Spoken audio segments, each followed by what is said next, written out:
Pick up any screw and turn it once, slowly, into a piece of wood. It goes in a fixed amount. Turn it again, and it goes in the same fixed amount again. Every rotation buries the same length of thread as the one before it. You have probably done this 1,000 times without thinking about it.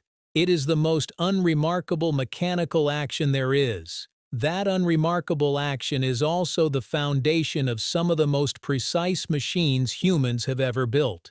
The same simple fact, one turn equals one fixed distance, sits inside the machine tools that shape jet engines, the steering systems in every car on the road, and the machines that print circuits onto silicon chips with an accuracy measured in fractions of a single atom, which raises the question of how tightening a screw ever turned into that.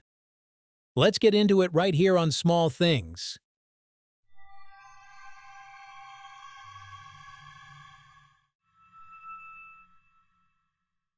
One turn, one fixed distance. A screw used for precision motion is usually called a lead screw. A shaft with a continuous spiral groove called a thread. A matching nut sits on that thread, ridges fitting into the groove. The reason the distance never changes is geometry, not luck. The thread is a single, unbroken spiral, and the spacing between each loop, called the pitch, is fixed the moment the screw is cut. A nut riding that spiral has nowhere else to go but to follow it, one pitch length per rotation, because the shape of the metal allows nothing else. A lever pushed harder gives a different result. A screw cannot. Once the thread is cut, the relationship between turning and moving is locked into the object itself. When no two screws were alike. It did not begin as a precision tool. Before the late 1700s, screws were filed and chiseled by hand one at a time by blacksmiths and artisans. A nut made to fit one screw would not fit another. Every threaded part was its own unique object, and every machine built from those parts inherited their inconsistency. This was more than an inconvenience. Britain's naval power depended on accurate navigational instruments, devices that divided a circle into exact fractions of a degree so a ship could calculate its position at sea. A tiny error in one of those divisions could send a ship hundreds of kilometers off course, and shipwrecks were the price of that imprecision. The human hand, filing by eye, simply could not produce the consistency that kind of instrument needed. Something else had to make that division for it. The man who first solved this was an instrument maker named Jesse Ramsden. In 1775, he needed screws more accurate than any that existed to build a machine capable of dividing a circle with extreme precision. No precision screw existed yet to make a more precise one, so Ramsden had to bootstrap his own accuracy. Starting from a rough screw, he refined it repeatedly, averaging out small errors with each pass until he had a master screw good enough to guide a cutting tool. With that master screw, he built a lathe that linked the rotation of the workpiece to the steady advance of a cutting tool, carving threads with a consistency no human hand could match, and using that lathe to cut the very screws his original dividing machine needed. Ramsden's machine was specialized and expensive, built for one purpose by one man. The breakthrough that mattered for everyone else came around 1800 from an engineer named Henry Maudslay. Maudslay refined the same screw-cutting principle into a lathe that could mass-produce identical screws, not just one precise screw at a time, but thousands of them, all interchangeable. For the first time, a nut made in one workshop would fit a screw made in another.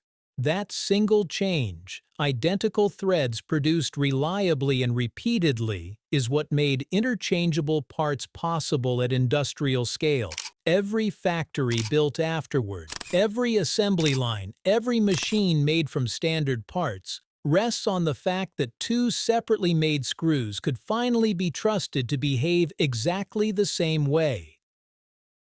Turning a screw into a ruler. Once a screw could be cut with total consistency, something unexpected became possible. The screw itself could be turned into a measuring instrument. Think about what a precise lead screw actually guarantees. One full turn moves a fixed, known distance. If you make that distance small enough and mark the rotation finely enough, you can read off movement far too small to see with the naked eye.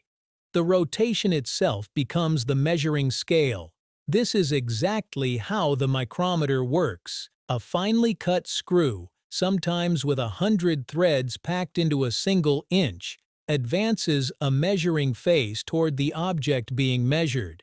A dial on the screw's head is divided into 100 equal marks around its circumference. Turn that dial by a single mark, and the face advances by a tiny, exact fraction of the screw's pitch, often down to 1/10,000th of an inch.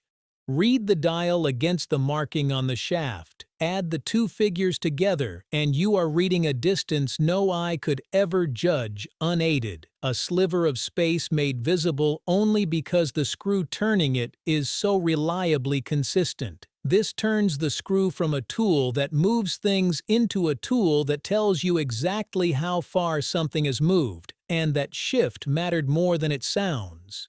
Before this, checking whether a part was the right size meant comparing it by eye, or against another part, and hoping the two agreed. Workshops in the early 1800s built devices exactly like this and used them as their ultimate standard. The reference every other measurement in the shop was checked against before anything was declared finished. One particular example, built by Maudslay himself, was kept under lock in his own shop and treated as the final word on accuracy, nicknamed by the men who worked there as though it were a judge presiding over every dispute about a measurement. A device built from nothing more exotic than a very precise screw had become the most trusted ruler in the building. It was never just a fastener.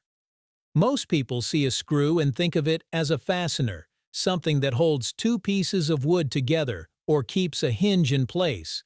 A simple, slightly clever nail. That is not what a screw actually is. A screw is a machine. Every screw, from the one in a cheap flat-pack shelf to the one inside a telescope's focusing mount, is doing the exact same mechanical job, converting a rotation into a controlled linear movement. The fastener in your wall and the positioning mechanism inside a precision instrument are not different inventions. They are the same invention, built to different tolerances. What changes between them is not the principle but the precision with which that principle is executed. A construction screw might vary by a millimeter or more without anyone noticing. A precision lead screw in a machine tool might be required to hold its travel accurate to a few thousandths of a millimeter across its entire length. Both rely on the identical underlying fact: one turn, one fixed distance. The difference is entirely in how tightly that fact is controlled.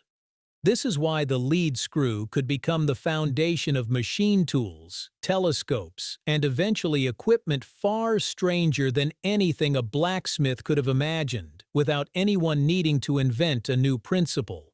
The mechanism was never upgraded. It was simply refined over and over until the same idea that holds a shelf together could place something exactly where it needs to be. The same idea, a million times smaller. Get into almost any car built in the last few decades and turn the steering wheel. Somewhere beneath the dashboard, a shaft is rotating, and a recirculating ball mechanism is converting that rotation into the precise sideways push that turns the front wheels. The screw and the nut never touch directly. A loop of small steel balls rolls between them instead, carrying the load with almost none of the friction a plain thread would create, and quietly running every time you take a corner. The same arrangement sits inside the wings of large aircraft today, driving flaps and other control surfaces that have to move predictably every time under load.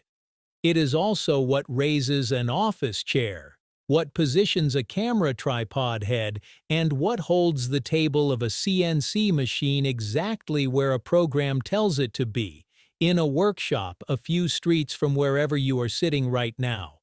Walk into a semiconductor fab, and the same idea runs at the opposite extreme of scale.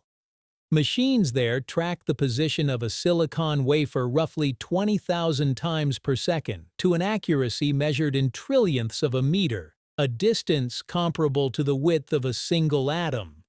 The screw itself is not even in the room in the most extreme of these machines, replaced by magnetic fields and crystal actuators that need no thread at all. But the job those actuators do, turning a controlled input into a precisely known amount of movement, is the exact same job a lead screw has always done.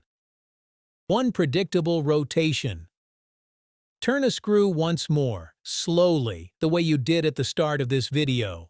Feel that small, ordinary click of resistance as the threads bite and pull it forward. Nobody designing that motion 200 years ago was thinking about silicon wafers or chip-making machines. They were trying to make one nut fit one screw, made by two different hands in two different workshops. A screw may look like one of the simplest objects humans ever made, but once its movement became predictable, every turn could be turned into a measurement. From machine tools to micrometers, steering systems, and the machines that pattern silicon chips, precision did not begin with something futuristic. It began with someone refusing to accept that two screws could never be the same. If this changed the way you look at the next screw you turn, let us know in the comments what you want us to explore next. We might make it our next episode. Thanks for watching. History often hides in the smallest details.